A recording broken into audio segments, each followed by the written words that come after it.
amigos, bienvenidos a este Camino a la Libertad que hacemos todas las semanas, comentando un poquito la realidad política que vivimos en España y cómo de algún modo esa realidad política nos va mostrando no solamente cuáles son los errores que se cometen en cuanto al sistema político en el que vivimos, sino la posible solución a muchos de los problemas que en base a ese sistema tremendamente defectuoso se van produciendo. Todo esto lo hacemos, como siempre, con la ayuda, en este caso, la dirección inestimable de Alejandro Villalba, nuestro jefe, y, sobre todo, aquí en pantalla con mi buen amigo desde Marbella, Emilio Triviño. ¿Qué tal, Emilio? Hola, Alberto. Muy bien, encantado de estar de nuevo contigo. Y déjame que envíe un afectuoso saludo a un seguidor nuestro, a Óscar, amigo de mi hijo Emilio. Es un leal luchador por la libertad y desde aquí le mando un afectuoso abrazo. A ver. Óscar, vamos a ver. Óscar, ¿qué años tiene Óscar? 17. Vamos a ver. O sea que un tenemos campeón. ya... tenemos Correcto. ya un seguidor. Bueno. Viene la cantera, viene arreando fuerte. Son leales, muy leales, Alberto, muy leales. Así es. Maravilla. Pues nada, Óscar, que estamos súper felices de tenerte aquí. Y nada, pues que todos los que en un momento determinado digáis, bueno, pues este amigo, si lo podéis transmitir y de algún modo nos dejáis algún comentario en esa caja de comentarios de YouTube, nos encantará. Así es que nada, Óscar, un placer tenerte con nosotros. Y queríamos hoy comentar un tema bastante interesante que de algún modo durante los últimos meses se está haciendo permear hacia la sociedad, ese tipo de globos sondas en los que un partido propone una idea, se va opinando, y es una realidad que durante los últimos días también está afectando especialmente con aquello del motivo de los indultos a los independentistas que en el proceso realizaron una serie de actos que les llevaron a esta represión. Ahora se está debatiendo sobre los indultos, lo comentábamos la semana pasada. Ese tema concreto es sobre la posible ilegalización de los partidos nacionalistas, bueno, más que nacionalistas, los partidos independentistas. Emilio antes nos lo comentaba, decía, oye, esto es un tema interesante. Y de algún modo quería que Emilio nos expusiera un poquito qué es lo que se está cociendo y cuál es el criterio que él tiene a este respecto. Emilio. Sí. Os comentaba antes que me parecía un tema interesante porque yo lo llamaría señuelo, Alberto. Es un señuelo que el propio sistema crea para desviar la atención del mismo problema. Es decir, tenemos ahora una noticia, la de los indultos que tratamos la semana pasada, y en esa situación muchos ciudadanos españoles se plantean cómo es posible que el gobierno de España esté ahora dando espacio, dando aire a esa corriente política que lo que quiere es desintegrar a España, ¿no? Romper la unidad de la nación española.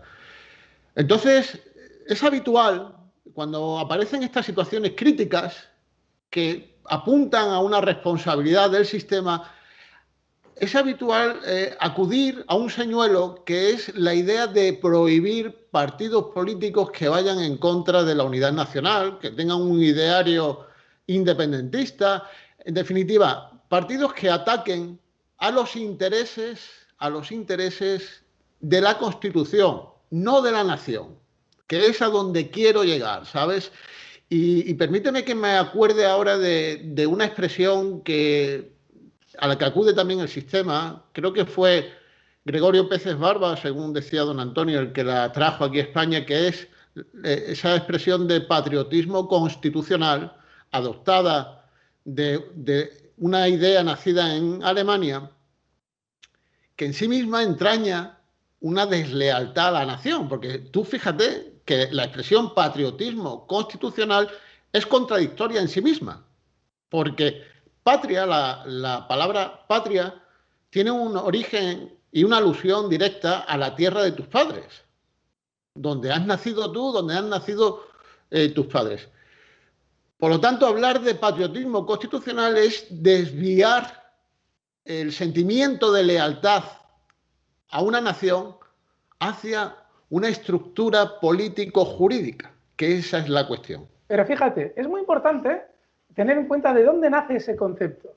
Cuando la Alemania nazi ha perdido la guerra y de algún modo se identifica todos los problemas que el nazismo había generado con la idea de nación, los propios alemanes sienten cierta vergüenza propia de, como el nazismo no dejó de ser un movimiento apoyado por una inmensa mayoría de la población alemana, no dejan de sentir cierta vergüenza cada vez que se vuelven a escuchar ciertos ecos de los que utilizaba el nazismo a la hora de prosperar, que es la idea de nación. Claro, ahí hay que entender algo muy importante, y estos últimos meses lo estamos escuchando. Cada vez que alguien hace referencia a la idea de nación, surge el fantasma de Franco sobrevolando por todo el mundo. Entonces, claro, en la Alemania nazi sucede igual. Cuando cae el nazismo y pierden la guerra, Alemania sigue siendo una nación. Y sin embargo, tú ya no puedes hacer referencia a el amor por tu nación porque te van a tildar de nazi. Con lo cual se inventan, para de algún modo poder seguir adelante, un concepto, como efectivamente describe Emilio, totalmente contradictorio y bastante absurdo, que es el de patriotismo constitucional. Atentos a la jugada. Es decir, yo ya no soy patriota de una nación ni de un sitio, no, soy patriota de una constitución. Es algo absolutamente absurdo. O vamos a ser un poquito más técnicos, es la patria la que genera una constitución. Es algo ridículo. Perdona, Emilio. Muy bien traído. Es la patria la que genera una constitución. Y además la alusión que haces a Alemania y al nacionalsocialismo es muy oportuna, porque tenemos que aprovechar para recordar que el nacionalsocialismo se engendra en un sistema de partidos con la Constitución de Weimar. Este sistema. El nuestro. Con un sistema como este. Igual. Exacto. Entonces, se va reproduciendo el problema, y como desgraciadamente no queremos aprender de la historia, decía Santayana que aquellos que no conocen la historia están condenados a repetirla. Aquí en España no queremos aprender de la historia, lo que queremos es mantener el control político a toda costa. Ahí hay un problema psicológico en el sujeto oligárquico. Tienen un trauma, están anclados a una situación traumática que intentan explotar en esta sociedad española, y utilizan expresiones como patriotismo constitucional. ¿Y a dónde quieren llevarnos? Que este es el asunto, ¿no? Nos quieren llevar al señuelo de que el problema no está en el diseño constitucional, como ya explicamos en el programa anterior, por la falta de separación de poderes, sino que el problema está en que hay gente que tiene malas ideas, y esa gente quiere vivir de la política con esas malas ideas, y por lo tanto hay que prohibírselo, ¿no? Fíjate, más que malas ideas, son las ideas que no nos interesan para seguir manteniendo el sistema. Claro, es que ese es el asunto, ¿no? Porque al final lo hablábamos antes, ¿no? Hay que preguntarse, bueno, vale, yo le preguntaría a esta corriente mayoritaria de los medios, ¿no?, que con distinta intensidad traen el asunto recurrentemente, y le digo, pero entonces, ¿quién decide que un partido debe ser ilegalizado o no ilegalizado? ¿Quién es el que lo decide? ¿Quién es el sujeto? ¿Es la nación? No, sabemos que la nación no es. Es la Constitución, o sea, los agentes de la Constitución. El artículo 6 de la Constitución, que dice que los partidos políticos son los que representan. ¿Pero qué partidos? Los que ellos digan, Alberto. Ahí está. Bueno, fijaos, la semana pasada, en la anterior entrega, explicábamos cuál es el problema de la falta de representación.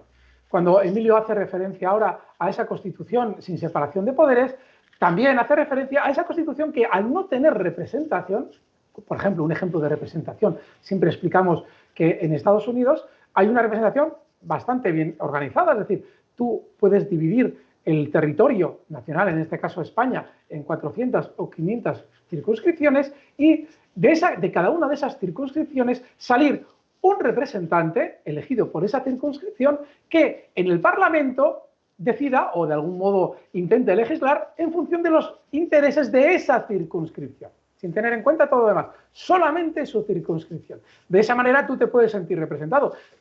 Y en la medida en que esto pudiera ser así, es decir, en la medida en que tuviéramos una Constitución que estableciera ese principio de representación, los partidos nacionalistas perderían muchísima fuerza. ¿Por qué? Porque actualmente muchos de los votantes de esos partidos lo hacen porque el PSOE, y PP, Vox, es decir, todos los partidos que tienen una circunscripción global en España, es decir, general, no sienten que les represente. A mí, dice, imaginaos, ¿no?, un vasco, un catalán, puede decir, o un gallego. A mí es que el PP, bueno, va a mirar por los intereses de España, pero a mí lo que me interesa es lo que está pasando aquí, lo que está pasando en Galicia o en Euskadi o en Cataluña. Claro, si tú ya tienes implementada esa representación en una Constitución, no como lo tenemos ahora en España, ya esos partidos pierden muchos de esos votantes, mucha fuerza, entre comillas, electoral. Y eso, lógicamente, hace en el tiempo probablemente que desaparezca. Claro, pero nosotros, los de la Constitución del 78, que es una auténtica aberración porque no establecen ninguna representación, fijaos que en España, en lugar de haber unas circunscripciones de las cuales sale un representante para legislar, lo que tenemos son unas listas hechas por los jefes de partido con unos parlamentarios que van a hacer las leyes, lo cual conecta de una manera absolutamente indisoluble al Poder Ejecutivo, es decir, al Gobierno con quien hace las leyes. Es decir, la falta de separación de poderes que ahora mismo nos comentaba Emilio. Y claro, como estos señores no tienen absolutamente ninguna intención de cambiar eso, dicen, no, vamos a seguir sin representación, es decir, con listas de partidos. Pero vamos a quitar los partidos que no nos interesan, que son ese, ese y ese. Es decir, ese y ese que son fruto de la falta de representación, pero como no queremos que el sistema cambie, vamos a ir echando a los que no nos interesa para que el sistema continúe con ese nuevo organigrama sin esos partidos. Así es.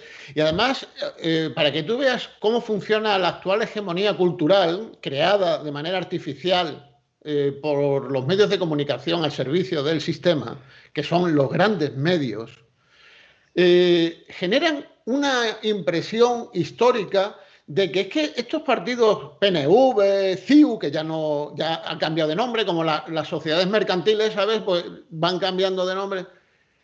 Crean la sensación de que es que en el 78 estos partidos tenían una noble intención de unidad nacional, cuando en su propio ADN ya iban anunciando cuál era su vocación natural y cuál es su vocación natural. Sin embargo, el sistema genera una sensación, una cultura política de que es que había consenso maravilloso, todos nos queríamos fantásticamente bien, tal, y empiezan a poner fechas raras, así como, no, es que esto empezó ya con Zapatero, no, esto empezó con Aznar, esto empezó con el 17, el 2017 empezó, pero ¿qué estáis diciendo? ¿Pero qué estáis diciendo? Si esto empezó con el 78, porque la nación no pudo decidir una constitución con separación de poderes y representación política, porque en el 78 la nación española estaba a ciegas.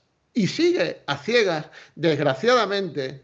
Si no fuera por esta hegemonía cultural, habría despertado gran parte de la sociedad española. No obstante, hay rayos de esperanza también, hay que decirlo, Alberto. Yo cada vez estoy más satisfecho al ver...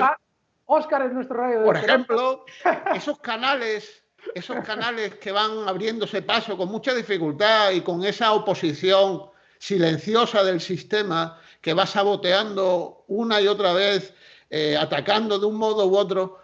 En definitiva, es un señuelo esto de prohibir partidos políticos, es una contradicción en sí mismo, es una manifestación más de un espíritu totalitario. Ellos deciden quién puede hacer política, quién no puede hacer política. Ellos se financian con nuestros impuestos, cada vez más impuestos, Alberto, cada vez se hace más irrespirable la situación tributaria, hay mucha inseguridad jurídica, etcétera, ¿no? Fijaos, Emilio ha hecho referencia también ahora a algo muy importante. Hablaba de una constitución llevada a cabo por la nación, y eso es muy importante. ¿Por qué? Porque en el 78 se promulga la Constitución del Sótano. ¿Por qué es la Constitución del Sótano? Por lo menos yo le llamo así. Porque de repente, de una situación franquista, con unas leyes franquistas, surge un texto constitucional que luego nos hemos ido enterando que hacen entre 4 o 5 de los partidos teóricamente más en ese momento con mayor posible apoyo, y la Constitución se produce de arriba abajo en el sentido de que los que ya estaban en el Estado en ese momento dan a la nación un texto constitucional que es una alternativa. Es decir, o aceptas esta Constitución o seguimos con las leyes franquistas. Si escucháis cualquier tertulia en la que se hable de esto, dirán, hombre, es que la Constitución española ha sido aceptada con un 300.000%. Claro, es decir, tú tienes un pueblo que ha vivido un franquismo del que se quería, en teoría, librar, tú le estás dando una alternativa y dice, vale, pues vale con la alternativa. Es un pueblo que tampoco tiene un conocimiento especialmente técnico de lo que es la política. No sabe lo que es una separación de poderes. Vive en un franquismo desde, pues no sé cuánto duró el franquismo, 40 años creo que llegó a durar, ¿no? Desde el 36 hasta, no, perdón, desde el 39, 40, 41 años, desde el 39 hasta el 75. Espera, que no se suma. 30 y sí.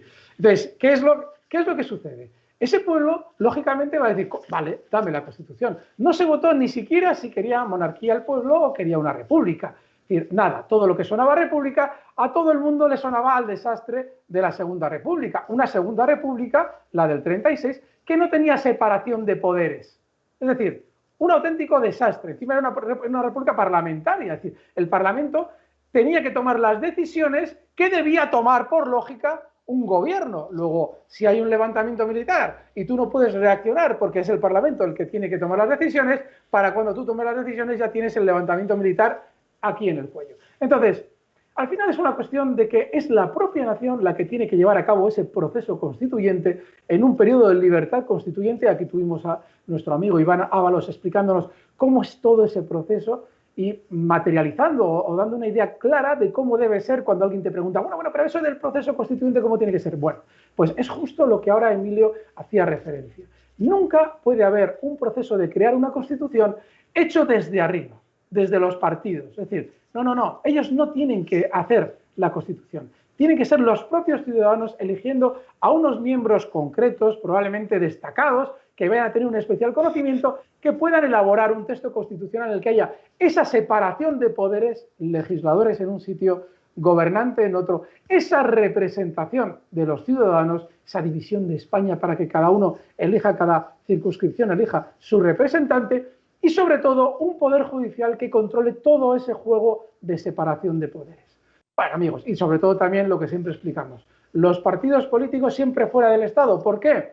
Porque ahora Emilio también hacía referencia a la presión impositiva. Es decir, tú cuando tienes un sistema sin separación de poderes como el español, el gobernante puede hacer lo que le dé la gana. Y si puede hacer lo que le dé la gana, se va a corromper. Y eso supone dinero saliendo del sistema hacia el gobernante. Y si el dinero sale del sistema hacia el gobernante, su corrupción, ¿cómo consigue mantener el sistema? Con una presión fiscal brutal. Tienes que exprimir hasta el último tornillo del sistema, de la maquinaria, para que, obviamente, tú poder seguir corrompiéndote, mientras quienes son los primeros perjudicados son los ciudadanos. De ahí que el partido político nunca deba estar dentro del Estado. Debe estar siempre dentro de la nación, para que sean los propios ciudadanos los que elijan si la idea que define tal o cual partido es digna de ser sostenida con sus cuotas. Así es, Alberto. De hecho, déjame que remate lo de la expresión patriotismo constitucional para insistir en que la única manera de ejercer el patriotismo es defendiendo a la nación. En este caso, defendemos nosotros a nuestra nación, la nación española, la unidad de la nación española. Es la única manera de defender, de ser patriota. Nunca se ejerce como patriota defendiendo o un partido político o una constitución. Nunca.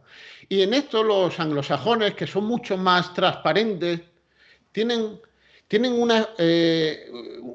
una palabra que es fatherland, patriotismo, patria, es fatherland, la tierra de los padres. Por lo tanto, que no nos confundan, que no saquen señuelos. El problema no está en los tipos de partidos que pueden ir apareciendo. Ya sabemos que un sistema como este va a generar muchísimos partidos políticos destructores de la nación, pero el problema no son los partidos políticos en sí mismos. El problema es la Constitución que engendra, con ese artificio jurídico, ese tipo de partidos políticos. Sí, y eso es lo importante, porque como bien nos decía Emilio hace un rato, el problema no está en el 2017 o en el año 92 o en el año... No, el problema está en que tú, el sistema político que vives es fruto de las reglas fundamentales del sistema político. Y si esas reglas fundamentales no defienden la nación, no generan una representación, no establecen una representación, van a proliferar indefectiblemente todos esos partidos a los que hacía referencia ahora Emilio y que, en lugar de atacar la causa del problema, los otros partidos políticos predominantes quieren eliminar. Muy bien, amigos, este ha sido un ratito súper a gusto con vosotros. Si os también habéis estado a gusto y os ha gustado lo que hemos comentado aquí, le dais al pulgar para arriba. Si no os ha gustado nada, sois fatales, terribles, os odio, le dais para abajo y, sobre todo, hacérnoslo saber. Ponérnoslo en los comentarios, nos lo comentáis ahí, qué es lo que pensáis de lo que se comenta aquí, plantead vuestras preguntas para que así de algún modo podamos ir viendo por dónde van vuestras inquietudes y comentarlas aquí. Y sobre todo, estad pendientes, suscribiros, dad a la campanita para que os suene cada vez que hagamos un vídeo nuevo y estad pendientes porque seguiremos haciendo nuevas entregas entre nuestro jefe Alejandro Villalba al mando de todo y nuestro buen amigo Emilio Triviño desde Marbella. Muchas gracias, Emilio. Un abrazo, Alberto, encantado. Seguimos en contacto. Un fuerte abrazo.